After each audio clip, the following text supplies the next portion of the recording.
Russell Wilson leaving Seahawks?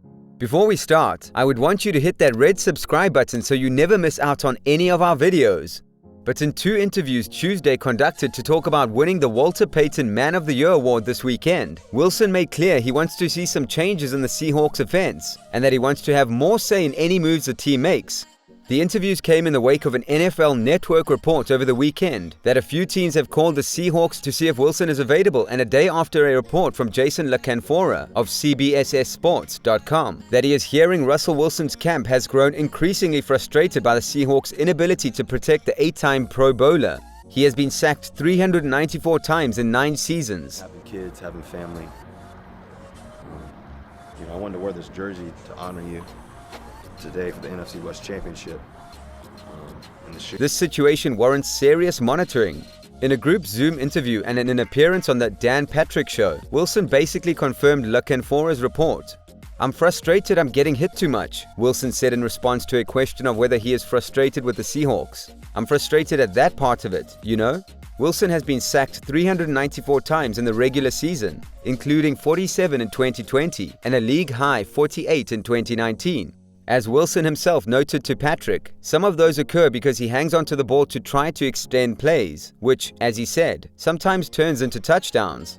But Wilson did lob what he seemed like a little bit of an uncharacteristic criticism of the offensive line, saying to Patrick, "We've got to get better up front." In both interviews, Wilson also said he'd like to have input on moves the team makes, in both alluding to how Tampa Bay built a Super Bowl winning team this year around Tom Brady. "I think if you ask guys like Drew Brees, Peyton Manning, even Tom, I think that you saw this year how much he was involved in the process. I think that's something that is important to me," Wilson said. Of course, that's not actually how it ended up playing out. He slowed down, but if he would have kept up the pace that he had through the first 8 weeks of the season, insane. Would have been Seattle has 3 of its starting offense linemen under contract for 2021. Left tackle Dwayne Brown, right tackle Brandon Shell, and right guard Damian Lewis. And those 3 would figure to remain in those roles. But center Ethan Pochich and left guard Mike Iupati are free agents, and coach Pete Carroll hinted at the end of the season that the left guard spot, in particular, is one where the team will look to make an upgrade in 2021.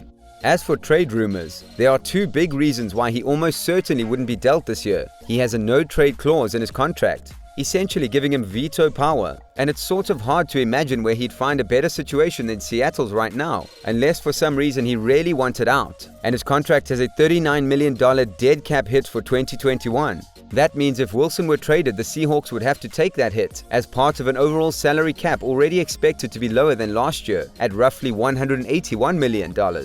Wilson's contract runs through the 2023 season and averages $35 million per season, a deal that made him the highest paid player in NFL history when he signed it in April 2019. He is now third behind Patrick Mahomes at $45 million and Deshaun Watson at $39 million.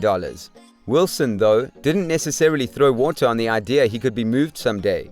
Asked by Patrick if he thinks the Seahawks have gotten calls for him, he said, "Yeah, I definitely believe they have gotten calls, for sure. I think anytime you're a player that tries to produce every week and has done it consistently, I think people are going to call for sure. It's part of the process." Asked if he thinks he's available, he said, "I'm not sure if I'm available or not. That's a Seahawks question." But then Wilson made an uncharacteristic acknowledgement that he could well end up playing somewhere else someday. "The reality of professional sports is things happen. Things change," Wilson said. "I'm not sure how long I will play in Seattle. I think hopefully it will be forever. But things change, obviously. Along the way, you focus on what you can control every day and try to be the best version of yourself." The NFL's network Ian Rappaport reported again Tuesday morning that the Seahawks had no interest in talking to teams who called about trading for Wilson. But Rappaport added, "It's noteworthy that at least teams thought there might be something there and maybe they could get him."